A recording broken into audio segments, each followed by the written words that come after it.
दोस्तों ओएनजीसी के बारे में वीडियो में हम बात करने वाले हैं। February 14 बहुत ही इंपॉर्टेंट डेट है क्योंकि Q3 के रिजल्ट और डिविडेंड दोनों ही डिक्लेयर होने वाले हैं इस तारीख को। तो जब हम डिविडेंड की बात कर रहे हैं तो अभी जो फाइनेंशियल ईयर चल रहा है तो नवंबर के महीने में 6 रुपए 75 पैसे का कंपनी ने डिविडेंड यहां पर डिक्लेयर किया हुआ है। तो यहां पर क्या एक्सपेक्टेशन रह सकती है उसके बारे में हम थोड़ी देर में आते हैं, लेकिन उससे पहले पिछला फाइनेंशियल ईयर में अगर आप देखेंगे तो 3 बार उन्होंने डिविडेंड दिया था। अब देखिए यहां पर मैं कैलेंडर ईयर के हिसाब से कैलकुलेट नहीं कर रहा हूं, यहां पर मैं फाइनेंशियल ईयर के हिसाब से कैलकुलेट कर रहा हूं। तो जैसे 2022 का जो फाइनेंशियल ईयर था, अप्रैल से जैसे साल शुरू हुआ होगा, तो नवंबर के महीने में एक्स डेट रिकॉर्ड डेट थी, 5 रुपए 50 पैसे का डिविडेंड दिया।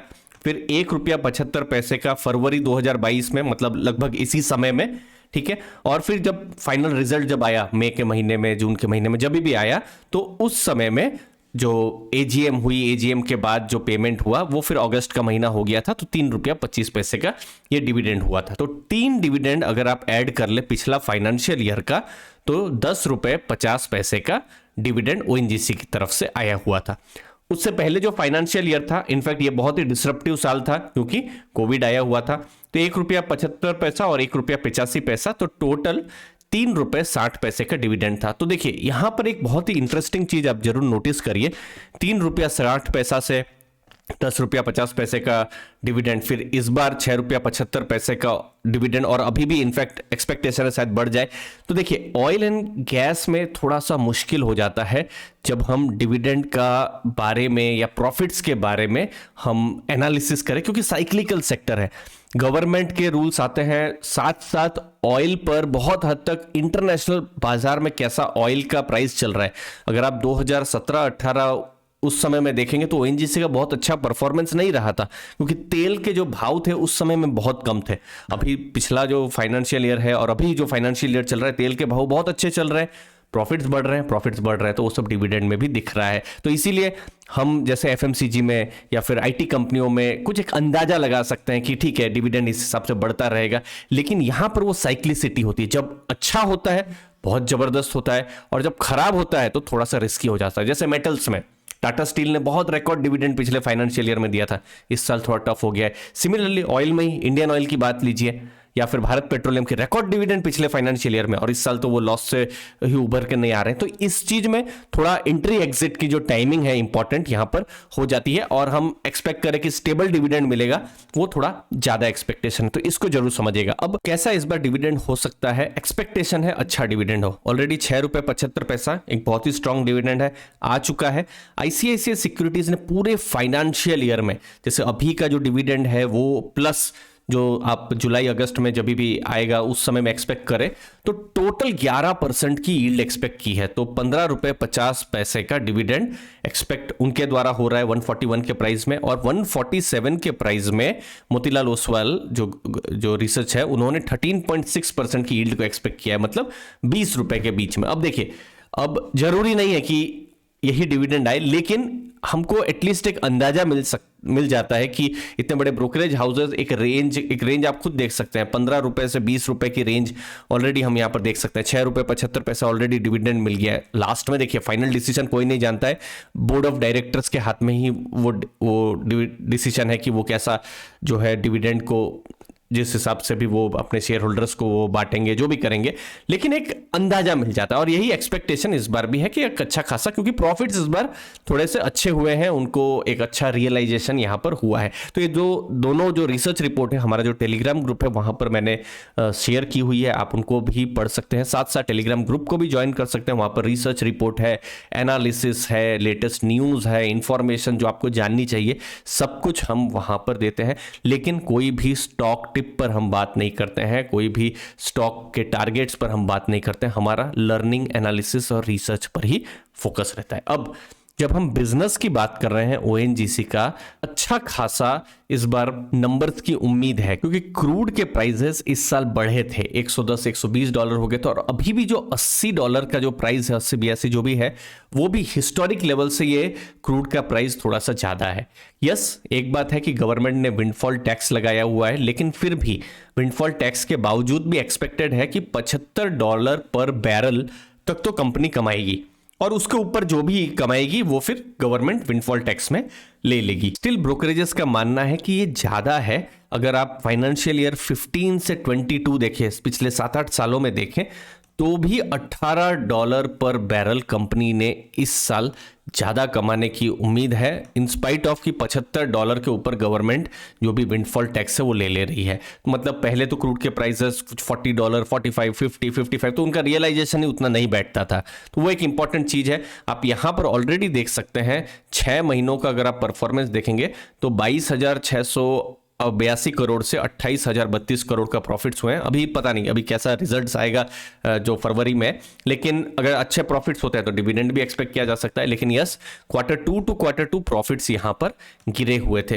अब इंपॉर्टेंट यहां पर है रियलाइजेशन। जैसे Q2 में तो अच्छा रियलाइजेशन $95 का हो गया। Q3 में देखते हैं कि किस हिसाब से रियलाइजेशन हुआ है। ये भी इनफैक्ट $75 के आसपास ही एक्सपेक्टेड था, लेकिन अच्छा रियलाइजेशन हुआ है, क्रूड के प्राइसेस ज्यादा थे। तो ये एक इंपॉर्टेंट नंबर देखने का रहेगा, क्योंकि रियलाइजेशन ज्यादा होगा तो उतना आपको जो प्रॉफिट्स हैं उसकी उम्मीद आपको तब ज्यादा हो सकती है। फिर गैस के प्राइसेस बढ़े हैं, ये 6.10 जो है डॉलर पर MMBTU अभी कुछ $8.5 हो गया है। तो ये भी एक्सपेक्टेड है कि जो गैस के प्राइसेस बढ़े हैं तो इनको फायदा हो। देखिए कंपनियां यहां पर दो तरीके से हैं। एक तो है अपस्ट्रीम में जैसे ONGC हो गई, तो तेल के प्राइसेस ज्यादा है तो फिर इनको फायदा है। लेकिन डाउनस्ट्रीम कंपनियां, Indian oil, Bharat petroleum, downstream कंपनियां हैं, मार्केटिंग कंपनियां, उनको थोड़ा सा नुकसान हो गया। तो बहुत सारी यहां पर चीजें हैं। तो अपस्ट्रीम कंपनियों के लिए ये साल स्ट्रांग रहा है। बाकी February 14 को लेटेस्ट डेटा आएगा तो हमको बाकी का भी एनालिसिस करने में हेल्प होगी। लेकिन ONGC के लिए बाकी सब चीजें तो ठीक है, ये सब जो हमने देखा, बट तेल का प्राइसेस बढ़ना इंटरनेशनल मार्केट के हाथ में है। इंपॉर्टेंट है उनका प्रोडक्शन बढ़ना, जो कि अनफॉर्चुनेटली आप यहां पर देख सकते हैं वो बढ़ नहीं रहा है पिछले कुछ सालों से। जो गैस का और पेट्रोल या जो क्रूड है, पेट्रोल नहीं, उसका जो प्रोडक्शन है वो इनफैक्ट कम हो रहा है।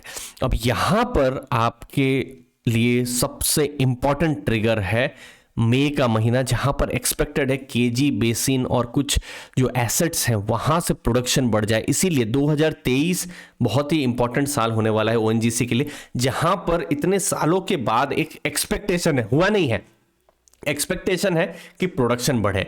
हमको नहीं पता है मई में होगा या नहीं होगा, लेकिन एक्सपेक्ट किया जा रहा है। अगर वो होता है तो एक पॉजिटिव हो सकता है। तो मई 2023 इंपॉर्टेंट है, बट अभी भी मैनेजमेंट कमेंट्री आएगी तो हमको पता चलेगा।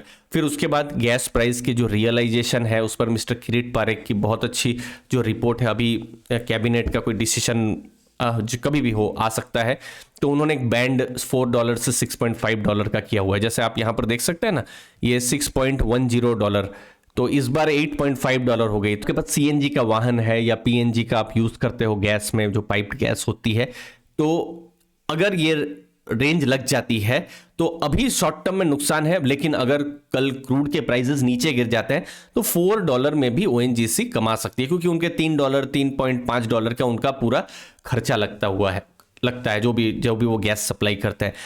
तो इसीलिए कुछ चीजें यहां पर पॉजिटिव ट्रिगर जो है फ्यूचर में ONGC के लिए देखे जा सकते हैं। और बाकी 14 फरवरी को डेटा आता ही रहेगा। साथ साथ यहां पर लास्ट में आपके सामने मैं जो ONGC का वैल्यूएशंस हैं वो भी डिस्कस कर लेता हूं। 1.8 लाख करोड़ का मार्केट कैप है, करंट प्राइस 144 के आसपास में है, बुक वैल्यू है 222। अब ये इंपॉर्टेंट है, बुक वैल्यू को अगर आप जो भी प्राइस है उसके साथ जब डिवाइड करेंगे प्राइस को बुक वैल्यू के साथ, तो हमको प्राइस टू बुक वैल्यू मिलेगी जो कि 0.65 है। मतलब कंपनी अपनी बुक वैल्यू से भी नीचे ट्रेड कर रही है। ये एक कंफर्ट जरूर देता है अगर आप वैल्यूएशन की बात करें, क्योंकि कंपनी सस्ते में मिल रही है। पी रेशियो 4.68 है। लेकिन देखिए क्वेश्चन यहां पर दो है कि इतना सस्ता है फिर भी क्या मार्केट रिकॉग्नाइज नहीं कर रही है?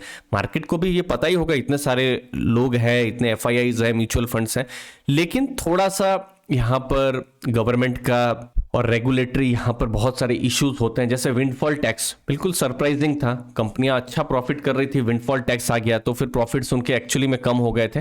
बट अगर आप 5 साल का अगर आप पी रेशियो के हिसाब से देखें तो मीडियन पी रेशियो 7 का है, और उसके हिसाब से अभी पी रेशियो देखेंगे तो 4.6 का है। बाकी स्ट्रॉन्ग रिटर्न ऑन इक्विटी है और स्ट्रॉन्ग हमको आरओसी भी देखने को मिल रहा है।